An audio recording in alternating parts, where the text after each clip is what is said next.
Hey there, class. We are talking about the Middle Ages, and this is the first topic talk that we're going to have on our unit on the Middle Ages. Our first topic talk is titled Feudalism, and we are using the notes that you were provided. My copy looks probably a little bit different than yours. As I made the copies, I doubled up the pages, so they're much smaller, but you can get one bigger by printing the notes off of the web page. So I'm just going to read what I have for each of these items, and then if I have a comment to go along with it for explanation, we'll go there. And then hopefully you'll be able to ask some questions as we get into class after we watch the topic talk. So let's start off with what feudalism is. It is a system of loyalty between your nobles and your peasants. And we said in class that this isn't the only place, Europe's not the only place that this has occurred. We've got evidence of this in China. There's evidence of this in Japan later. You can even find some examples today where maybe things get dangerous and people have to turn to their local rulers for their protection, and they're willing to give up that loyalty and give in on some freedoms and rights they have in order to be protected. It provides safety and security for people not only in their persons but also in their economies. It was needed after the collapse of the Roman Empire in the West. So as Europe became very dangerous there, this enters in. The impacts is it becomes an ingrained social structure and that lacks mobility. Once you become a peasant, it's hard to break out of that. Once you become a noble, you maintain that title. It's through birth that you achieve your positions in the society. So there's not a lot of moving up and moving down. It localizes the economy. There's not a lot of trade, and as a result, very often feudalism is void of a lot of new ideas entering into the environment. So as we look at the characteristics of feudalism in these Middle Ages, we're going to break European feudalism into three major categories: early, middle, and then high. As we look at early feudalism, notice that there's a decline in learning. There's no large cities in Europe during this time. Less trade. Major shifts in population even as people surround what we're going to call later these manorial or manor houses, living in small villages.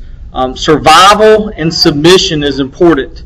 Where do you have to live and how do you have to live in order to keep living? And then who do you have to submit to?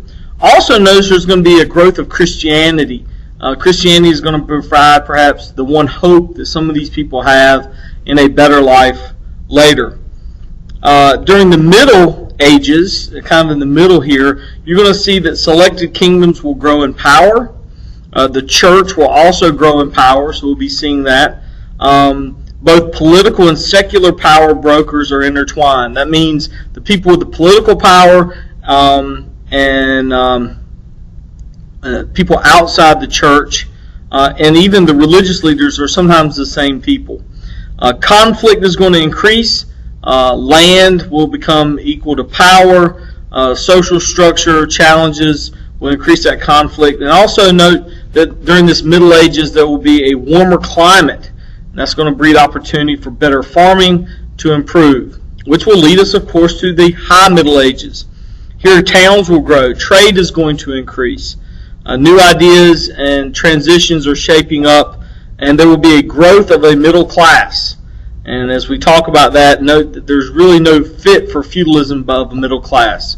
Feudalism really works well when there's a rich and a poor. People begin moving to town and wanting power when that occurs. Also note, please, that there's a growth of education and a growth of nation states. More on all that later. Feudalism and manorialism, providing a relationship with one. Feudalism is really the social structure, the political structure of the system, and manorialism is the economic system here. The relationship is this: they depend on each other. The players of the feudal system, the lords, the nobles, the knights, the vassals, those folks are also the players are reciprocal in their positions of the manorial system. So the workers, the laborers, and then the people who are making the management decisions are also the people who are making political management decisions and even social.